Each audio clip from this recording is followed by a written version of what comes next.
So for this DIY, you're going to need a lampshade, a gold sari border, which I bought from an Asian shop, but you can buy these anywhere online, some gold bee embellishments, again, which I bought online, some scissors, and some really strong glue.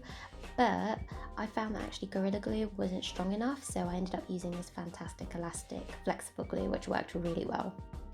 So firstly, you want to take your sari border and glue this on the top and bottom of your lampshade.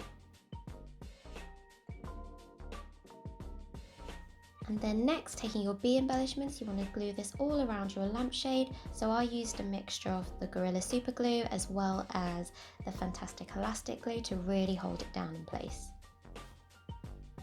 So once you've glued that on and you've let the glue set, your lampshade is pretty much ready. However, if you want to set this up in a similar way I have, then you'll need a few additional bits. So one, you'll need a geometric light shade, which I actually purchased from IKEA a while back, and I spray painted this copper for a previous craft that I had made. Then you'll also need a light shade adapter. You can buy these separately, however this came with the lampshade that I purchased. And you'll also need a pendant light fitting with a plug, which I again bought from IKEA.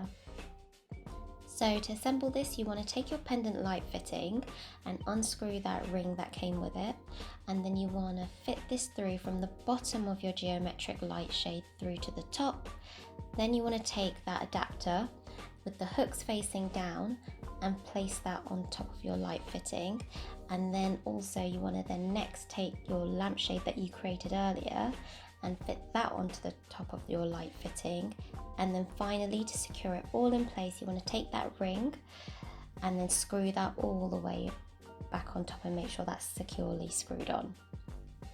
Then all you need to do finally is include a light bulb, and if you want, add in a decorative piece to make it look snazzy, and your table lamp is ready.